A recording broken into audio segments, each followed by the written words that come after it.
You know, I think that this is such a, you know, I think that this is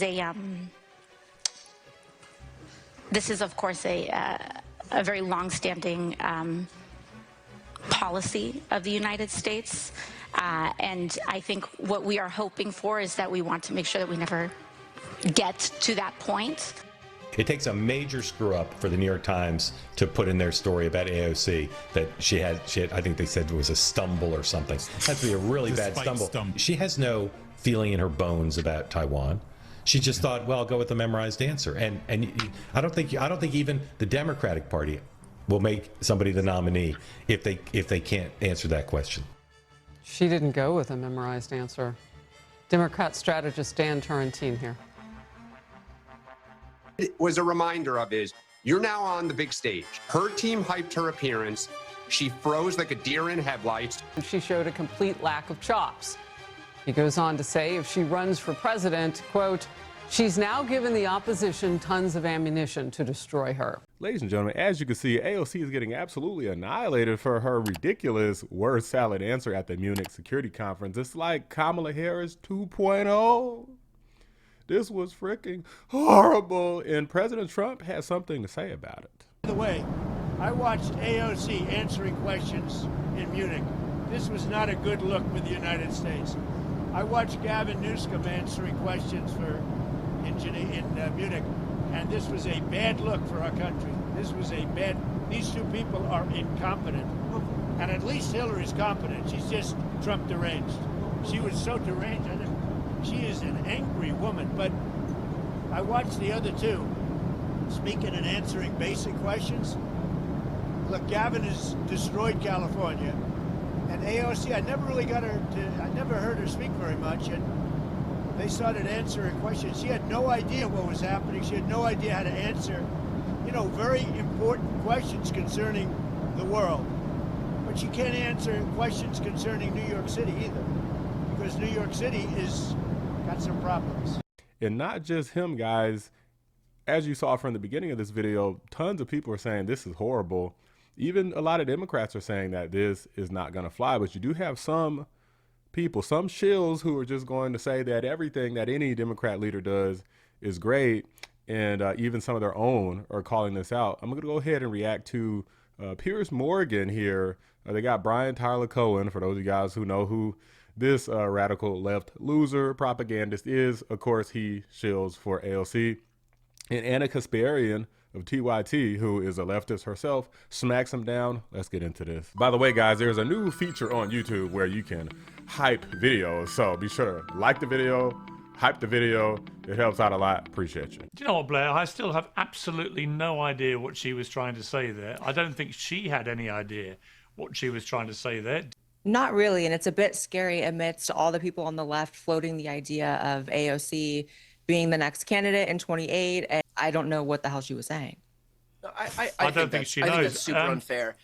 I think that's super unfair. I think what she's basically being asked here is if the U.S. should like engage in what may be tantamount to a war with the other biggest global superpower on Earth, and like that's not an easy question. That's what she was asked.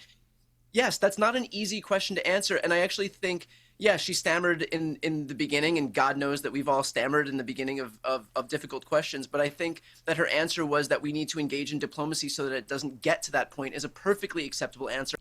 I didn't really hear that. I couldn't get over the word salady portion of it. It took her so long to even get any words out. It was a lot of umming and erring that I didn't hear nothing that she eventually ended up saying. And frankly, a much better answer than Donald Trump saying, no, we do need to like annex Greenland or bomb Cuba or take over the Panama Canal. I mean, what do we do? Oh, of course. When all else fails, deflect to Trump. Of course. Doing here, AOC gave a perfectly reasonable example, even if it wasn't as clean as we would have all hoped, a perfectly reasonable response, a diplomatic solution in the face of an administration right now that is doing the polar opposite and basically ushering in a new era of imperialism. I would 10 times out of 10 1,000 times out of 1,000 defer to AOC's answer here as far as international relations. This is why people don't trust Democrats, because imagine somebody who can't answer a question like that. Imagine how they're going to act under pressure when they really have to act quickly. That's one of the issues with AOC. Even if you disagree with what the decisions Trump makes, he makes decisive decisions, and he does not stammer when he is asked questions, whereas AOC and people like Kamala Harris absolutely do. They prove that they don't even know what the hell's even going on. Why would you want to pick somebody who doesn't know what's going on? That's just foolish. You should not be proud of that. Than what we are currently living through in this very moment.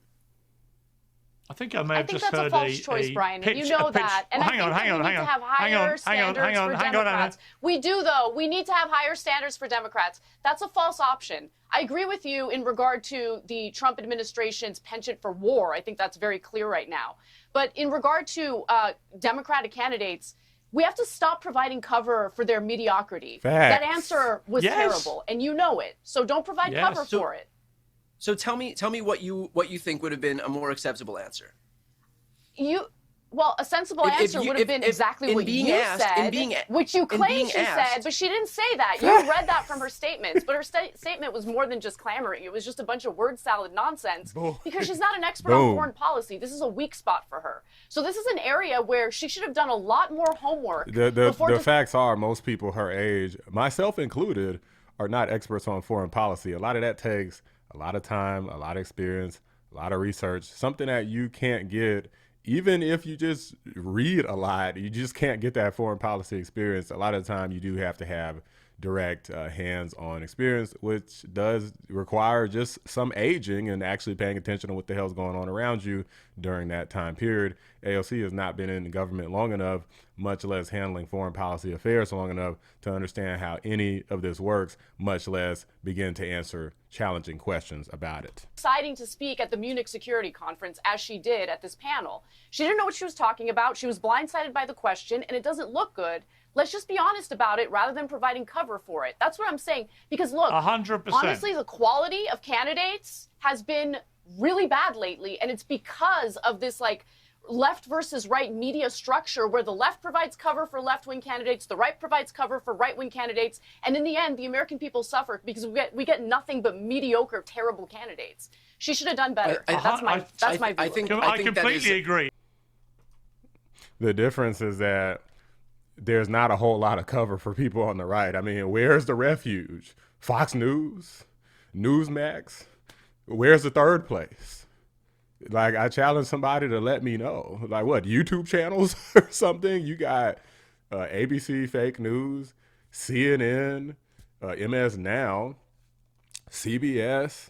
There's so many. I'm sure there's more than that, right? That are just straight up left-wing propaganda nonsense that play cover and placate to the radical left all day, every freaking day. Meanwhile, to the right, they got 1.5 networks. Because does Newsmax even come on regular television, or is that online only? I mean, guys, come on. You pretty much got mainly just Fox News that leans to the right, and that's really pretty much it. So there's not this equal cover for the right and the left. It's mainly just the leftists trying to manipulate all of the media, lying about things, constantly misrepresenting things. And then the people on the right, they may represent some stuff sometimes on Fox News, but for the vast majority of the time, they're not even able to do that because there's so much news media on the left. It's almost impossible for Fox News to try to counteract that with some sort of misleading information. They just have to put out what the truth is and hope that doing that consistently is enough, and that hopefully there's enough smaller creators like myself and others to counteract those narratives. Enough community notes on X so that people don't take everything these Democrats say at face value. Like when they say Trump is breaking all the laws, meanwhile he hasn't broken any laws, right? Stupid stuff like that. People on the left and on these leftist networks will have you believe that he actually is breaking a bunch of laws, even though none of that stuff is true. So that's the one thing I disagree with about Anna. But besides that, I do think that and appreciate the fact that she is calling out the fact that AOC is not a strong candidate. You need somebody who does know how to answer questions.